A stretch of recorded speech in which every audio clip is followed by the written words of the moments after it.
Welcome to the Love of the Star podcast. I'm Bobby Bell, Dallas Cowboys insider for 105.3 The Fan in Dallas, joined as always by former Super Bowl winning NFL scout Bryan. He is now the co-host of the G-Bag Nation, 2 to 7 p.m. Central, Monday through Friday on 105.3 The Fan in Dallas. He is also the pre- and post-game co-host on the Dallas Cowboys radio network, a job you saw him do to a Marconi award-winning level on Thursday night when the Dallas Cowboys beat the Seattle Seahawks 41-35. Cowboys put up 40 points like we thought they were completely capable of, Bryan. They also gave up 5 touchdowns in the process. It was not a pretty game in a number of ways, but look, if we're going to sit here and just drool and fawn over a mid-level quarterback in Philadelphia and call him an MVP candidate for winning nothing but close games and talk about championship DNA, we got to say the Cowboys showed their championship DNA against the Seahawks by winning a game that in some ways they maybe should not have. Tell you what, man, you're bringing your fastball today. It's right around the knees. I came into the morning show. I came into the morning show on Friday with this. I walked into the break before we came on the air, and I just started picking a fight with RJ Choppy from our show. Yeah. I was like, so the Cowboys are going to the Super Bowl now, right? Because this is what the great teams do. They win every week like this. So the Cowboys got to win like this every week from now on. I'll tell you what, it was a nice victory. First time that you've had to face a team. You know what? I say face a team. It's you didn't really know what you were going to get from the Seahawks. When you watch them on tape, offensively they'd been struggling. San Francisco completely smothered them in the games I watched. The Rams, it was not as a bad game for the Seahawks. I mean, but it's just you didn't know. And Seahawks were having struggles with the stop in the running game. I felt like their secondary was really good. I know, Bobby, talking about it, whether we were doing our shows or doing the podcast here, The Love of Star, we were talking about how would this game hinge? And I kind of felt like going in that it was whichever secondary played the best. And to be honest with you, neither secondary really played the best. It really came down to some coaching decisions. It came down to some individual players. If you look at the 4th down plays, the 3 4th down plays, Tank Lawrence had a hand in all 3 of those plays. So there were some individual players, Micah Parsons, the rush at the very end, him to get home, and Tank to kind of cover for him with Dallas, the running back, trying to get out in the flat. Yeah, DJ Dallas. But yeah, I just really didn't know what to expect from Seattle. But I knew the skill at wide receiver was really good. And I felt like the skill in their secondary was really good. And, there's a couple of the linebackers, with, what you're dealing with Brooks and others there. I felt like that it was going to be that type of game where it could be tough. But man, both offenses, I just never felt like the defenses could really stop the other ones. But, fortunately for the Cowboys, it turned into where they were able to find something at the very end, because if you're a believer in body language and how a defense looks and how they come walking off the field and are they playing with that fire, the passion and all that, man, Seattle took that from them. They really did. And then, and all of a sudden they get the interception, but it doesn't lead to points.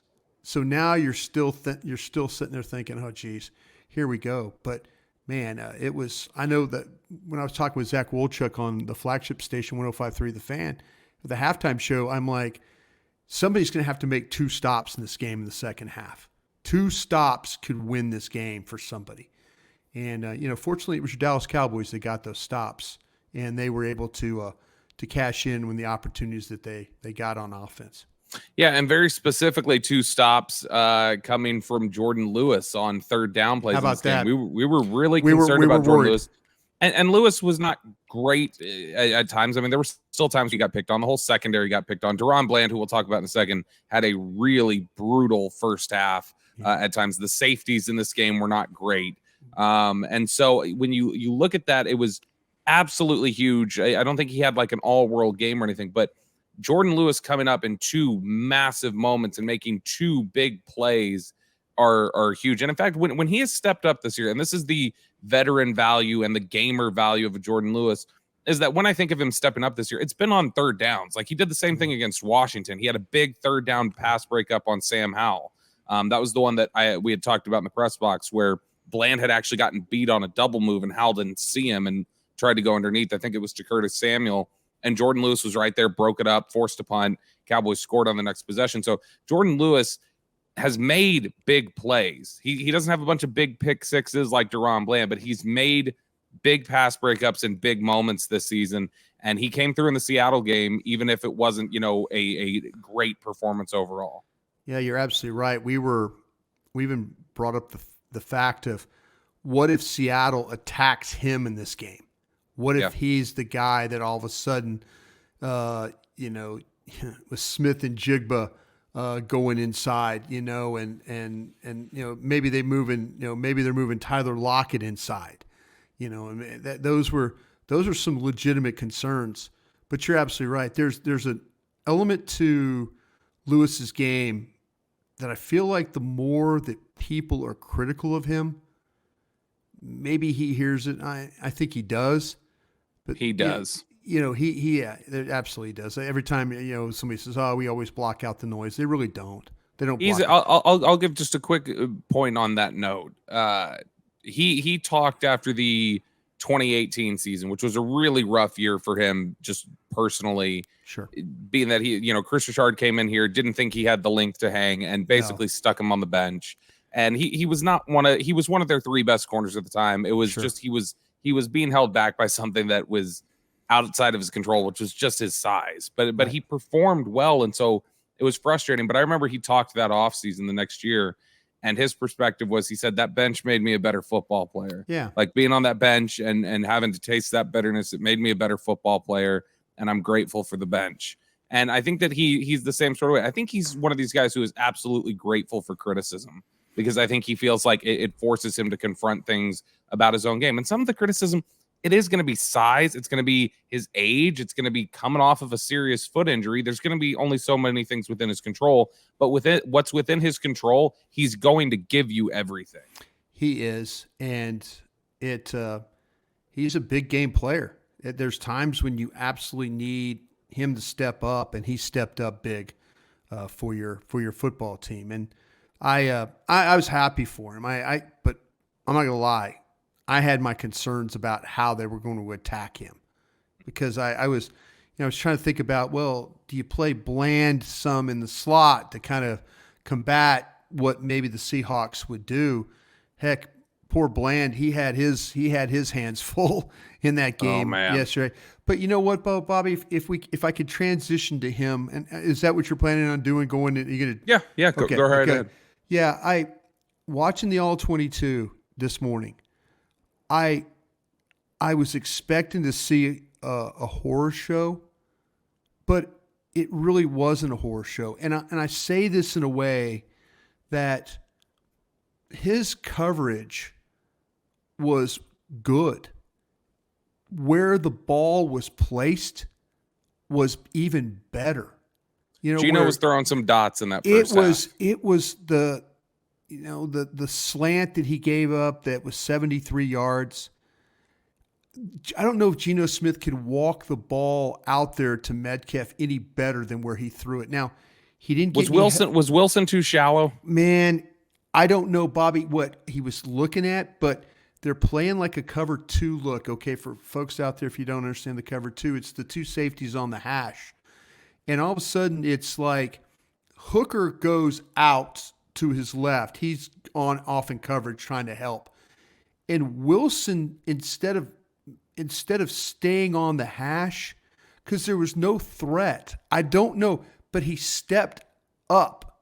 He stepped up, and it forced him then to have to adjust back to his right. But there was no threat. I don't know what he was stepping up to. And so now you've got Metcalf breaking on the end of and then you've got the slant, And so he's outside, and then you've got Wilson stepped up and then trying to adjust going back. Man, that ball was in a perfect spot. But if Wilson just kind of holds his ground, there's probably a collision right there. Or maybe there's a pass defense, or maybe it's a catch and a gain of, but not a gain of 73. There were a couple times where these safeties in this game were, the third touchdown that Metcalf got when he was running by himself in the end zone. I don't know. I mean, Bell is carrying an inside route. I don't know what Kearse was looking at. I mean, Kearse just goes diving down inside and across. And here comes the route from Metcalf, who, Gilmore is like fighting through all kinds of things to stay with, and he's in good shape until he has a collision with Kearse right there in the middle of the end zone, and now it's an easy throw. This has been a bad year for DaRon Kearse. There's a lot of struggles going on right now with the safety group. And I know myself, I've been super critical of Hooker and some of the safety play. And it's just something that I felt like watching. I was like watching in camp. I'm like, I know these Pro Football Focus grades say this, but to my eye, they need to be better here. They need to be better. I get the grade. Oh, he's an 89. He's and then they signed him to that contract extension. And I'm like, okay, I'll keep my mouth shut. But his grade from PFF, I've seen, has kind of gone down. It's gone from where it was to, and I don't hear as many people anymore. Maybe I hear the noise too when people, you said this guy, what the hell, I'm like, okay, well, just watch. And I think as a whole, this safety group has really, really struggled. But let me swing back, if I could, to Bland. The thing that bothered me, it was a 3rd and 2, and he's playing off coverage, and it's a throw to Lockett, I believe. Or was it? No, it might be Smith and Jigba. Throw to them, but it was an out, and it went for 9 yards. And it's 3rd and 2, and he's playing at depth. And on a look on the other side on the film, Gilmore's up on his guy, and so you're wondering, what did he miss the coverage? Did he miss the call? Why on 3rd and 2 are you playing at depth? And it's just a simple 9-yard play. And I go, man, that's not like this guy. But the 2 passes that went down the field, and and then unfortunately for the pass that Smith and Jigba was ruled an incomplete. There was a touchdown.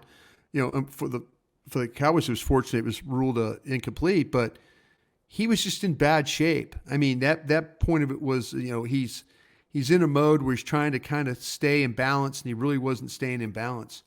But not every one of his reps. The guy should have had 2 interceptions this game. If you remember, there was a pressure. The fourth down play. I think the second 4th down play. Tank gets really good pressure. And so Geno's throwing it off his back foot. He just throws it outside, and he overthrows Smith and Jigba, and Bland's standing right there trying to adjust to get the ball. He could have had 2 interceptions in that game. Could have been a train wreck game for him in the first half.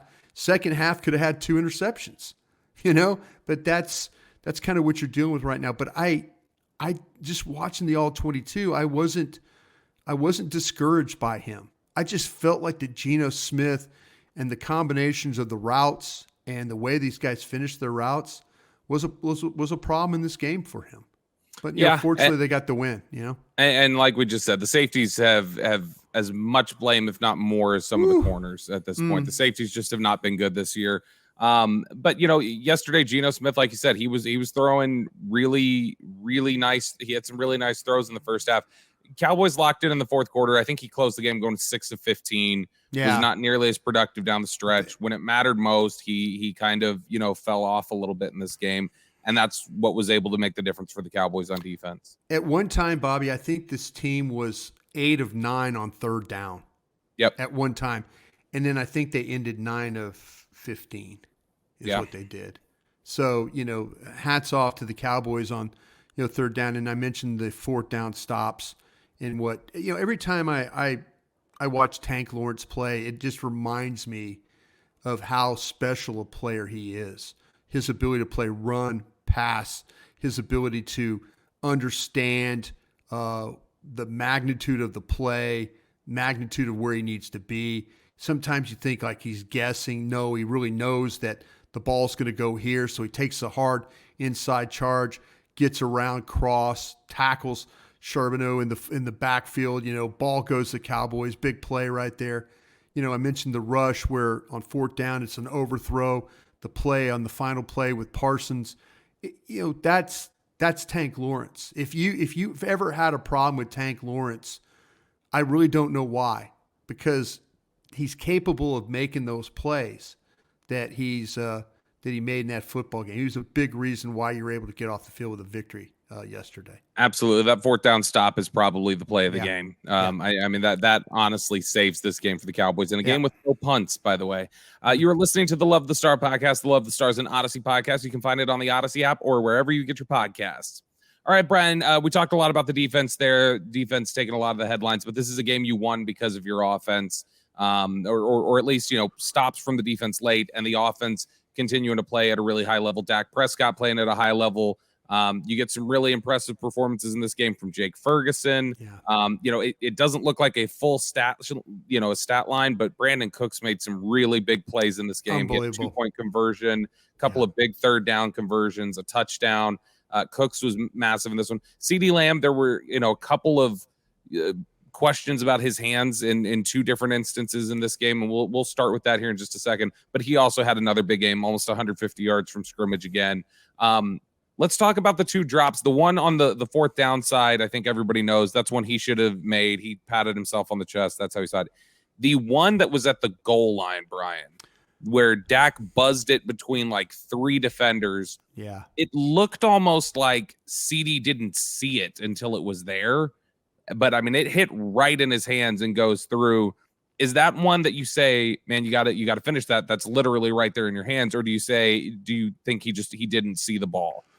You're right about him, and nobody's here trying to make excuses for CeeDee Lamb.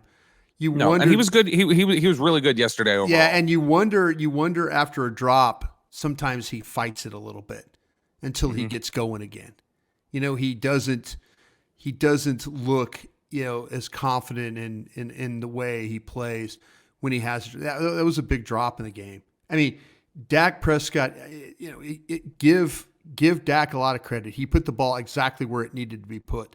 And it wasn't, sometimes you run that, what they call sprint right option, with the option routes and stuff. It's an old Bill Walsh play. And sometimes the quarterbacks take the ball too far to the edge and the receiver runs out of room. Dak put the ball, as soon as he broke to his right, that ball was out and on the line. So he gave Lamb plenty of room to secure the ball and get both feet down and get the first down. It was a quick, decisive throw. So sometimes when you have drops like that, you come back, and I've noticed this with Lamb. He has those moments where he has a bad play, and there might be two other bad plays on top of it, and then things kind of click back in for him again. And I think the first couple of years of his career, it used to not click, and that was a big problem. That was a big problem. Remember, it used to take him out of games. Yeah, the Giants game. Remember the Giants game was the Giants game was the first game Sunday Night Football, Monday Night Football. I can't remember what it was. Week 3 of last season was the first time we had seen CD bounce back in game from one of those things. Right. And that was a huge step to him becoming the player that he is today. Absolutely. And so I think that's what happens to Lamb. But you also mentioned what was going on with Cooks as well. They've figured out Cooks. And the Cowboys have figured out Cooks. Took him a few, but it's good. Yeah, absolutely. They figured out his touchdown, the one he had against where he was lined up over where Bobby Wagner was in coverage. At the snap, you immediately see him. He sprints inside, and Wagner, I don't know what Wagner was looking at. He just doesn't react at all. Here's Cooks just flying down inside, and Wagner is like he's looking at Dak, and then like, oh damn, here's my guy going inside. But I also want to point out in that play, that it was a rough game, I thought, for Tyron Smith and a little bit of Tyler Smith on that left side. Whole offensive line, it felt like had issues at times. It was. Steele was not good. But for Cook's touchdown, you look at what Tyron Smith, it's one of the best blocks I've ever seen. He took two guys. It was almost like he was blocking for a field goal.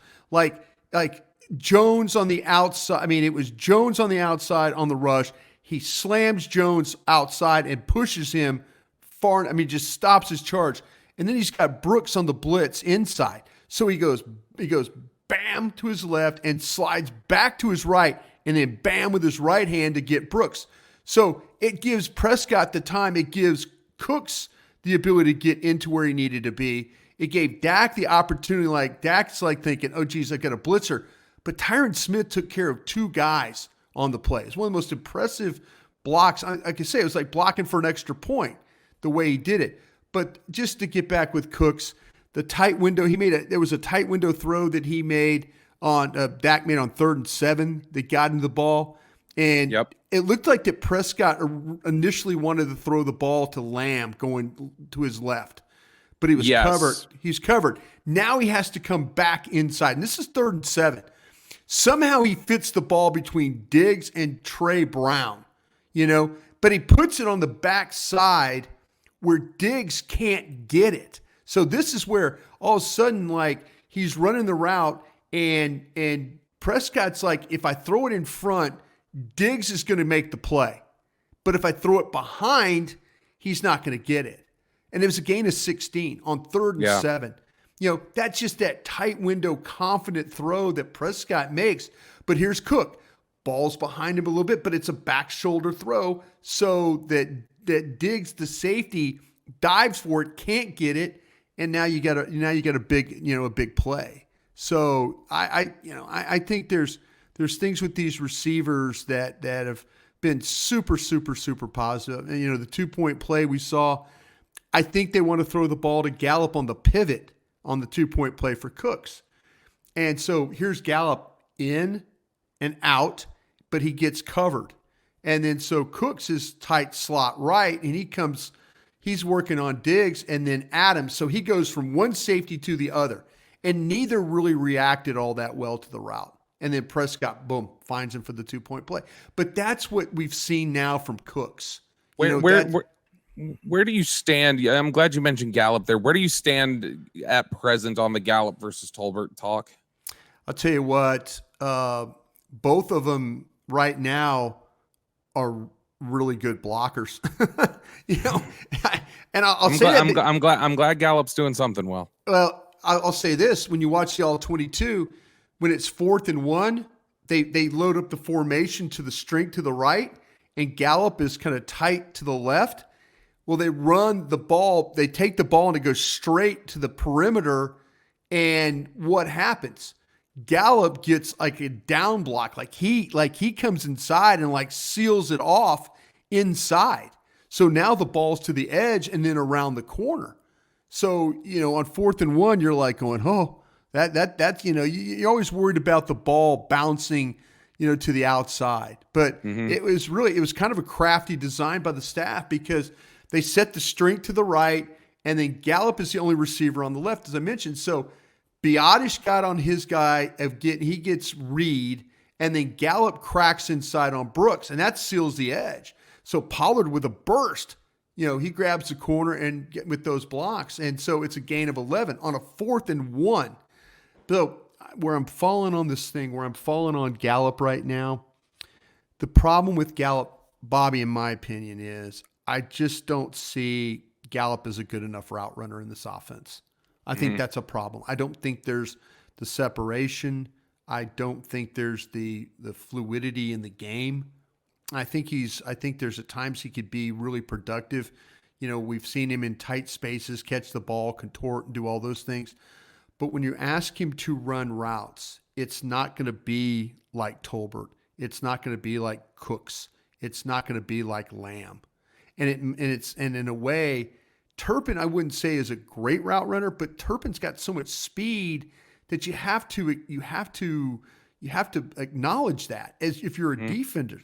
And so all of a sudden, when Turpin goes running through the secondary, there's people reacting, and now there's usually something coming behind Turpin running through the secondary.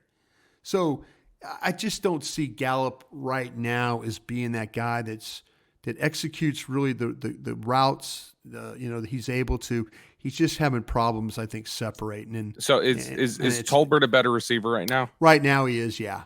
Right now he is, yeah, he is. But it's funny on this play when Tolbert made the big catch along the sidelines. That was another one where Dak, Steele got worked right off the snap, God, did it get worked? There were two really insane plays from Dak in this game, I thought, and we'll close up with Dak here in just a sec before we get to some burning questions for the last segment. But you get the one where Steele gets beat instantly.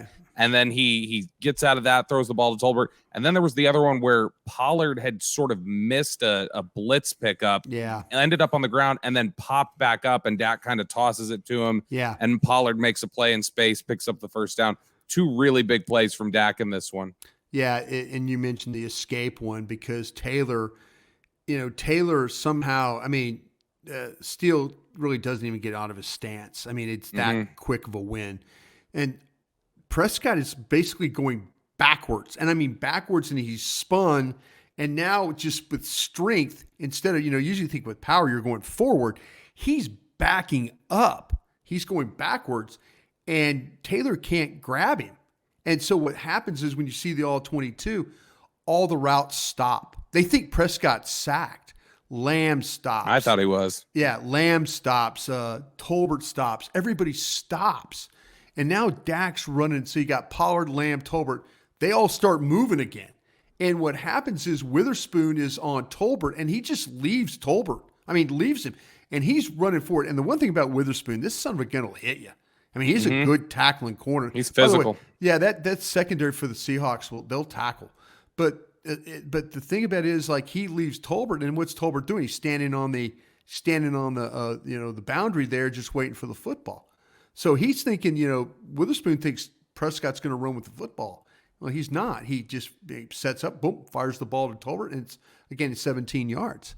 So that's the kind of play that it's just amazing, and that's if Dak wins any awards, that's the one play they're going to show as the highlight play for Dak. Yeah, Prescott. it's like it's the Oscar clip, like when you're nominated for Best Actor and they show a quick clip. That'll be the one for Dak. Yeah. Dak again, 299 passing yards, 3 touchdowns. Last 6 weeks now, or not 6 weeks, we're on 7 weeks now. 21 touchdowns, 2 interceptions. He is playing at a ridiculously high level at this point for the Cowboys. Can I ask you, before we go to those questions, Bobby, finish up the segment? Or are you going to do Dak right now? We're talking about Dak right now.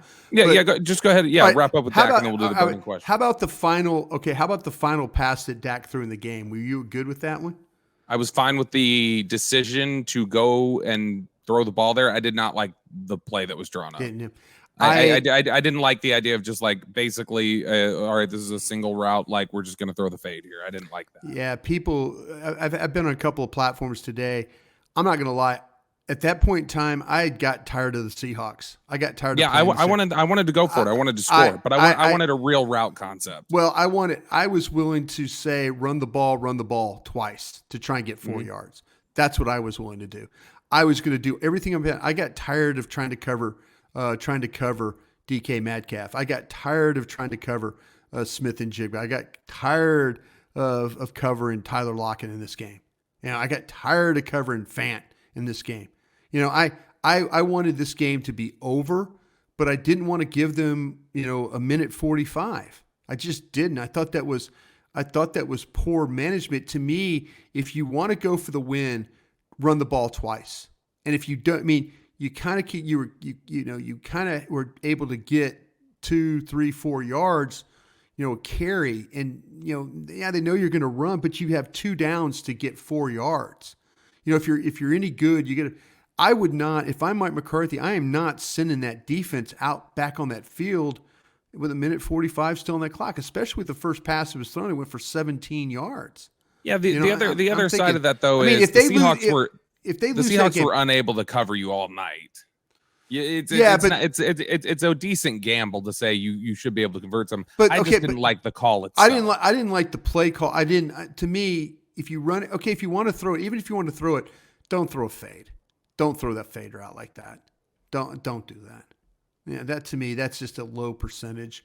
If you want to, but I think that they could have. I think they could have finished off that game without putting their defense back out there. That's me. That's if I'm Mike McCarthy, that's my goal. I know the condition of my defense, and all game long, I mean, they've been battling, but to put them out there with like that if they lose that game, that's all we're talking about. That decision he made.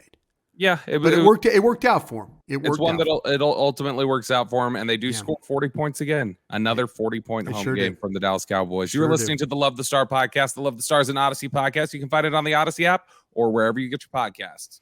All right, Bryan, we're going to finish up here with a few. Typically, we just kind of do a recap of the game, and so then we get to mailbag a little bit later in the week. We're not going to quite do mailbag, but we are going to do some Cowboys burning questions. I got a few topics that I want to kick around with you that I was thinking about today. And so the first one for you here, I got 3. First one, is Dak Prescott the best friend of tight ends among all the NFL quarterbacks? Is he the most tight end friendly quarterback in the NFL right now? When you look at how he's, helped Blake Jarwin create a career, he did what he did, with Jason Witten for a time. He's made Dalton Schultz a lot of money, and now he's really helping to bring along Jake Ferguson, and not to just totally discount what those guys do on their own and their own work ethic and what they contribute to it, but it does feel like with Dak's ability to throw those seam routes, how he looks for the tight ends, the connection that he seems to have with those guys, could you make an argument that Dak is the most tight end friendly quarterback in the NFL? I think that it doesn't take very long to call the roll if that's the case. Maybe people look at, Patrick Mahomes and what he's done with his guy.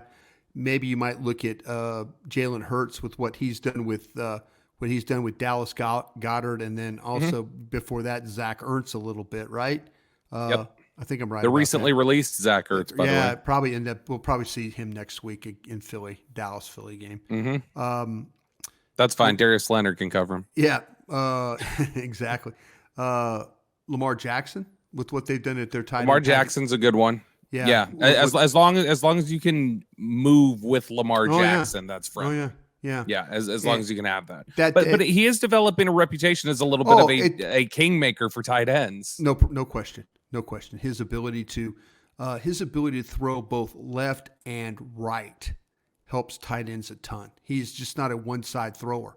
His ability, because you do the waggles, the boots, the nakeds, the things where he's in space, and get a tight end, it's a simple little throw. But he's thrown the seam ball. I think this is the best I've ever seen him, Bob. Maybe it 100% is. You remember, and I think a lot of his turnovers came off passes that went down the middle of the field, and so we haven't seen that. We haven't seen that. He's thrown some really catchable balls, but he finds a way to get the tight end involved. That pass he threw with Adams covering to Ferguson. If Ferguson extends his hands, I mean, it's a touchdown, right? It wasn't the cleanest catch, and if he doesn't catch that, Adams picks it off. I think so too. But he put it in the spot where his guy could get it. That's where it would have. If that ball gets through, it's hitting Adams right between the 3 and the 3, and maybe bouncing off his chest. That kind of a ball. But to your question, your point, everything that you just asked, yes, Dak Prescott is one of the friendliest tight end players there's been in a while. And I think that's a good reason to be bullish on Luke Schoonmaker too, is because that you've seen it. I mean, honestly, you've seen not right now, not the where he's at, but I'm just saying you've seen that this is a quarterback that knows how to help tight ends develop. So whatever growing pains are going to be there with Schoonmaker, I think you can feel. Stephen Jones said that today with us, Bobby, on 105.3 The Fan. We had him on, we used to have him on Friday afternoons at 3:00. And he said that we were asking the questions about tight ends. And, I wasn't trying to ask a question about Schoonmaker, but he brought up Dak and the fact that Schoonmaker and Ferguson. And because I asked him a question about if Ferguson exceeded any expectations that you've had for him when you drafted him out of Wisconsin? Has he I don't know what his answer is, but I'm telling you, he absolutely has exceeded what they thought of him. That he did. That. He said no. He goes, no, Brian, you're right. I mean, but Steven's usually always very, very positive. But he mentioned Luke Schoonmaker's name too, and it kind of did my heart good because I feel like I'm riding the Luke Schoonmaker bandwagon by myself right now. Look, he got put in the same position as Tolbert. He missed a lot of the OTA minicamp stuff. I think it put him really far behind, and I think that's just what the biggest problem. I appreciate you saying that, Bobby, because I'm running out of excuses for some. You know what? I'm right there with you because I was just as high on Luke Schoonmaker as you were coming out of school. Next one for you here, and again, these are not necessarily truths. It's not like, hey, this is what it is. Brian argue against it or anything else. Just a question, Brian. Given what we've seen this season and that we haven't seen the giant leaps, is it possible Micah Parsons has peaked? You're going to try and get me in trouble. I'm just asking if it's possible. I'm not saying it's true. I mean, I'm just, no. But peak for the season or peak for his career? Sure, both. They're burning. I mean, I asked this question, Bobby. I asked this question. Look. I'll say this. I asked this question and it got slaughtered. I did. He was better last year, and I was anticipating he was going to be much better this year. So in that sense, I think it has been a little. I think he's doing. I think that rush he had, the fact he had 7 pressures in that game. I think, and I was. The question I had is, How could Tyree Phillips, backup offensive lineman for the New York Giants, keep him off the stat sheet? That's the question I had. And maybe something was going on, but he heard us all, and he heard about the slowing down and all that stuff like that. He's played well the last couple of weeks. He sure has. But you wonder because he plays at such a high level that you wonder. When he doesn't have one of those games, you're like, well, what's wrong? Is he hurt? Is he, and then you ask people, and they're like, no, he's not hurt. But the one thing I will say this for him, give me a player in the NFL on defense that's schemed more against than him. Yeah, no, he is a complete focus of opposing teams. I mean, if you want to say the guy at Cleveland, Are we talking specifically pass rushers or schemed against in general? Because Justin Jefferson is defensive. Yeah, player. that's why I said if we're talking about in general all players, Justin Jefferson is targeted as a scheme guy.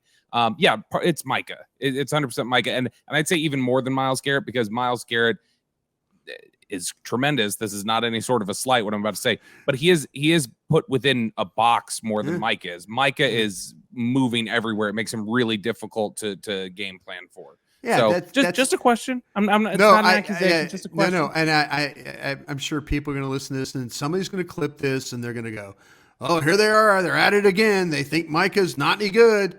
No, that's not the case at all. When Micah gets held off the stat sheet by a backup tackle for the New York Giants, you have to ask a question. Is he? And he slowed down last year. The pressures were there, but we didn't see the sacks. And we're seeing the pressures here. We're seeing the pressures. Last one for you here. What are you trying to do, man? No. I was just asking. CeeDee Lamb. Bobby Belt is asking these questions. CeeDee Lamb is not only this team's number 1 receiver, he's also their 3rd running back. True or false? Man, because I was thinking maybe Turpin, but man, what a great run that run that he had. He's been impressive. He shows some ability taking the ball out of the backfield. I think he functions as their 3rd running back. Well, the jet sweep that he ran, because he's going right to left here, but he got some really good blocks. Tolbert blocked Witherspoon on that play. I mean, it got him to the corner. So here we are. I'm talking about Tolbert. Give him a helmet sticker for his block. Give a helmet sticker to Gallup for his block on the 4th and 1 play. But it really was. Lamb got around that corner so quick. But then he gets Diggs and Bush both to miss him. They both miss him when he's tackling in the open field. Great call. Big play. Gain of 24. Just huge. But as far as the third running back, I think you're on to something. Yeah, they found something there. He's carried the ball. Well, I think they put him in the backfield. You're right. They put him in the backfield some of the season. Yeah, they see a little bit of Debo Samuel in him. That does it for us today here on the Love the Star podcast. Cowboys secure another big victory, and here in a little over a week, you're going to get your revenge shot against the Philadelphia Eagles. 1-0 so far in this 5-game stretch. That is going to be the true test of the Dallas Cowboys and Dak Prescott's MVP candidacy. Real quick prediction. Yes or no prediction on Leonard? Yes, Cowboys. No, Cowboys. So I'll really quickly just say this: the more I talk to people, the more it sounds like the Cowboys don't have any wow, was this guy released? It sounds like they understand there's some limitations there, is what it sounds like to me. So I think they'd like to have him. So, but I don't think they're as hot on him as fans probably are. Do they get? All right, I think yes. I'll say yes. I'll say he ends up a Cowboy. I'm going to go yes as well.